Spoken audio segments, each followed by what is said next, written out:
Hey guys, this is ADWCTA. Welcome to the Whispers of the Old God card review slash card meta analysis for the arena and stuff.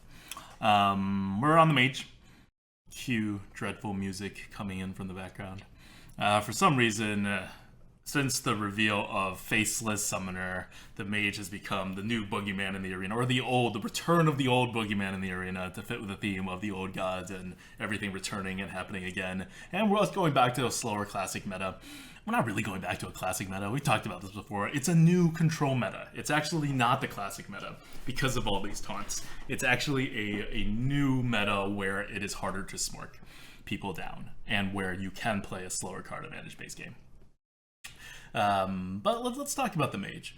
I'm gonna kind of spoil it for you guys right now. What my end conclusion is with Mage right off the top. I don't think it got a lot better. I think the Mage got okay. I thought this expansion probably makes the Mage overall worse, but that's only because it was so good before. Remember, I ranked it number 1 of all classes in the LoE meta. I know some people thought Rogue was better. I think Mage had it by a slight little bit. And it doesn't matter because it's still very, very good, right? So the fact that this expansion is going to give the Mage fairly good cards and everything's going to be good, it's still not enough to keep the Mage in that high position. And so I think both Mage and Rogue are coming down a bit, and maybe even Rogue has an edge. We'll see how that turns out. But the idea is, I'm just not terribly impressed with where the Mage is going. And you may be thinking, wait, weren't you just talking about this whole slow meta and this whole control thing, and Mage is like the control class? That's true. Slow is good for the Mage. Mage favors slow. Mage likes being off the board. Mage likes having a lot of removals, and it punishes as Flame Strike, which just punishes your opponent from spreading, and the hero power pings without using your face. Just like it is the control class, right? It also has freeze for that matter. Like if you're thinking of a control class, you are thinking of the Mage when it comes to the Hearthstone arena. The problem is the way the cards, so a slower meta is going to be good for the Mage in its card advantage ways. But the problem is Mage kind of found a sweet spot in that classic meta slash where LoE was. Like LoE kind of brought it back to a vaguely classic-ish feel. And that's a good sweet spot for the Mage because adding a lot of taunts and slowing the game down even more isn't necessarily to the Mage's benefit. Because once you slow the game down even more, other classes start eating in to the Mage's style of control. And especially with taunts, the style of control that can come to be pretty good is on the board control. And Mage is not really that good at on the board control compared to other classes. Mage is much better at being off the board control. Like Rogue is also much better at being off the board control. Now, what do I mean by on the board control? I mean a class like Priest, right? Where you're on the board, you're still playing control style, you're still trading everything, but you need minions on there to heal. Or like Warlock, where you are on the board, you can sacrifice all the minions you want and just throw them at things, and you will get more cards to kind of like make up for it. Those two classes are both really good against Mage already, and them getting better will kind of eat into the Mage's like territory of being the control class. And those are the classes in which taunts really, really matter, right? Because they're on the board and taunt affects board kinds of initiative. Now, with the Mage, you can play as off the board now as you could before. You have more health to work with because you do have these taunts. It is better, but it's not as good as, let's say, how the Priest has it or how the Warlock has it. And that's just something that I think kind of gets lost a bit when people think about the Mage. Okay, so one more thing I want to talk about is water elementals. Seems like a weird place to talk about water elementals, but water elementals are about to get better. I don't know if we're going to raise them on the tier list or not, but the fact that it has 6 health is usually really problematic for opponents. And then the fact that it freezes is even more problematic. How do you deal with a water elemental without removal, right? You either 2-for-1 yourself, throw 2 3/2s in, or even 3-for-1 yourself sometimes. Or you throw a big-ish minion in and a small minion. The big minion lives, but then it gets frozen and it's unusable for one more turn afterwards. Like, it's really annoying. So you usually use your removal on it. It has 6 health. It's going to eat your biggest removal. It's either a hard removal or it's a fireball or it's like it eats something up. That's why it's such a good card. But now, and the Mage didn't have bigger cards, right? The Water Elemental was the Mage's biggest card. So you had like a North Sea Kraken, maybe, right? Like, and that's it. And any other big cards the Mage pick are pretty incidental to their whole game plan. Now, with the introduction of the Bog Creeper, you have a much higher chance of the Mage having a big card that you may need to save that hard removal for. And then there's this Faceless Summoner, which is a 5/5, which is pretty good too, and so that might eat up a hard removal and let your Water Elemental live if you play it a little later. Anyway, my point is, whereas before, having Water Elemental is just like, here's the thing that gets removed by my opponent's big removal, and I don't have enough other big things to really make that necessarily a bad idea. It's now going to become a much harder choice, and you'll see your opponents being much more likely to just like start trading things into your Water Elemental. And that's good for you, because the Water Elemental excels when it stays on the board for longer and it can freeze things. So that's an interesting thing I wanted to add there. OE changes, Conjure is going down, because it is, like, it was a really good card. It's one of the Mage's best cards. It's super, super premium. It was probably the best card along with Ughbog. Those two are the best two cards introduced in LOE, and it's going down, so that's going to hurt the Mage. Let's get to the new cards, though. We all knew that that was going to happen. Faceless Summoner. This is what I want to talk about. We talked about it on the Lightforge podcast. We've talked about it on my video earlier when this card was first released. It's 6 mana, 5/5, summon a random 3-cost minion. Random 3-cost minions are about a 3/2, maybe a 3/3. It's not really guaranteed. Very good stats. Definitely better than a Silverhand Knight. But it's not an insanely good card, right? It's still just a stat stick. When we went back and looked at the something else faceless that was the Shaman card, Shaman Common class card that was the 7/7 for 4 mana, we had the same conclusion, right? Yeah, it's super overstated. In theory, it should be worth like a ton of points, but it's never going to get there because it'll still just get hard removed half the time. Faceless Summoner is better than that. It's better than that because it won't get hard removed half the time. Or at least not all of it will, because it's very hard to deal with a 5/5 and a 3/3, or a 5/5 and a 3/2, or whatever, right? You have two different things. But on the other hand, if you don't hard remove it, this is worse, because it trades evenly with like a Boulder Fist Ogre, whereas a 7/7 would eat it. Heck, it trades evenly with a Tiger. The 5/5 just eats your smaller minion, and then you have to trade your 5/5 into the Tiger. So it has a lot of downsides too, but it is protected from hard removals. You kind of get the idea, right? Like, this is not the best card in the world. It's a very good card. It's a premium card, and Mages will certainly be better for it, and it does fit into the meta very well, actually, because everything's getting slow. Mages play off the board. Eventually, they'll need some big minions, and this is like a really big minion. It's actually a big minion plus a small minion, so it's very good. But nothing to be concerned about. And most importantly, unlike, I'm going to get these names wrong again, Divine Strength and Shadow Strike, unlike those two cards, it does not change the meta at all. Those two cards totally change the way you play against those classes, right? Like, you play a Yeti, now the rogue is gaining tempo on you, whereas that never happened before, unless they sapped, and you're kind of okay with that. The Faceless Summoner doesn't do that.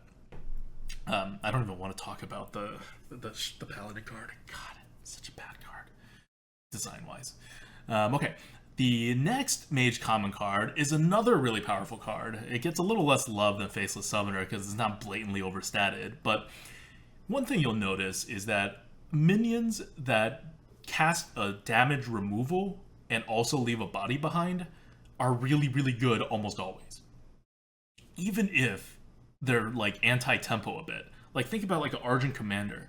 It deals 4 damage, that's worth 3 mana, Shadow Bolt, and then it leaves a 4/2 body that's worth like 2.5 mana. And it costs 6 mana, and it's charged. It's not even direct removal, so it can get taunted and whatever. And it's still an insanely good card. It's the same way for like literally every single minion body that has removal attached to it. So now you look at a Twilight Flamecaller. Well, it's actually a bit overstated. If Arcane Explosion is really worth 2 mana, and it kind of is, we've raised it in the recent tier list to be better than a 2-drop, I think, then you're just getting a 2/2 for 1 mana, which is like, what is 1 mana really worth? Can 1 mana really get you a 2/2? I don't know. It gets you a 2/1 or a 1/2, but with like a really good ability, so it's kind of worth really about a 2/2, but you're not getting penalized for it. It just kind of all adds up. So whenever you want to deal 1 damage to all enemy minions, you just do it, and it works, and it's wonderful. And more importantly than that even, what's the problem with Arcane Explosion? It's that after you use it, no one just throws a bunch of minions with 1 health on the board. Actually, they kind of do, because the mage can't ping them all off at the same time. But there's usually 1 minion in there that's going to have more than 1 health. And now this Twilight Flamecaller just kind of takes care of it, right? You leave your 2/2 body, your opponent thing can have up to 3 health, and you're still okay. You'll just get that trade. So your Twilight Flamecaller will actually get a 3-for-1, whereas the Arcane Explosion will get like a 2-for-1 at best. Usually a 2-for-1 with your ping. So this is like a very sneakily good card. I like him more the more I think about it. And I think it's going to get rated very high. I'm almost ready to say right now that it's going to be better than a Yeti. Almost ready to say right now. We'll see. And this is one of the things, right? Like in these review videos, I'm trying to see how the meta is going to change and how each class is going to change. I'm not exactly trying to pin down the exact scores. We're working on the scores right now, kind of off to the side as we're recording these videos. But in very few cases do I actually sit down and come out with a score before I do these videos, because that's not what these videos are about. But we did it for Faceless Summoner, right? It's going to be essentially where the Piloted Shredder is. And the Twilight Flamecaller will not be that good, but it'll still be very good compared to the cards you usually offered. So I'm excited about Twilight Flamecaller, and I think it's a good fit for the Mage too, right? They've always had Arcane Explosion, and it's just not used a lot. Now they have 2 Arcane Explosions, and this one will be used a lot. So it, in theory, it adds a different dimension to the Mage, but it was a dimension the Mage always should have had. So I really like that. Now let's move on to Shatter, the other common mage card. It's worthless. It's like literally one of the worst cards in the entire game ever published for the arena. And that's good, right? Because mage is powerful already. It's okay to give mages totally worthless bad cards and then give it an additional offering rate. It kind of balances it out a little. And you're wondering, like, why I don't think Mage is getting more powerful after we just reviewed 2 cards that are common class cards that I'm like, these are so powerful. Throw Conjurer is better than both of these, and that's getting a minus 33% offering rate. And more importantly, Shatter is going to really hurt the Mage, because that's going to be offered a lot too, and it's going to really lose you consistency. Compare that to, say, like, the Warlock, which gets 2 cards that are definitely above average, even good, and they're going to get, like, plus 200% offering rate each because of the Athiuen card. Like, worlds apart. So yes, Faceless Summoner and Twilight Flamecaller are all really, really good cards, but Shatter is what's helping balance that. Okay, moving on. Rares for the Mage also help balance this. Rares, you may think, are rare, and so therefore they're not seen in the arena anywhere near as often as class cards. It's not really true. Rare class cards are seen in the arena approximately at half the rate that regular class cards are seen in the arena. And they're seen at about half the rate because you have guaranteed rares on your pick 10, your pick 20, and your pick 30. They could also be like legendaries or epics, but you're at least getting a rare. So that kind of helps the odds a little bit more, even though clearly, you know, it's not like every 3 cards you get a rare without considering those guaranteed rares. So the rare cards for the Mage really suck. One, you have a Athiuen card, which means the other 2 cards get additional, like they make up for the offering bonus loss. So your Servant of Yogg-Saron and your Demented Frostcaller will both get double the offering rates of other Mage rares. And that's not a good thing, because Mages have somewhat decent rares, right? You have Blizzards, you have Flamewalkers, Flamewakers, you have good rares. On the other hand, Demented Frostcaller is a 2/4. You can freeze a random enemy character if you cast a spell, and the character could be the enemy's face, and the enemies could not have a weapon. Like, it's a combo card for Priest Mage. It has no place in the arena. It's awful. Servant of Yogg-Saron trades 1 tempo of, like, stuff in exchange for casting this, like, spell that's a random spell and has a random target and could target your own face. Like, it'll generally be good, but it's way too RNG for a good player to actually like it. Like, it's not a good card for good players.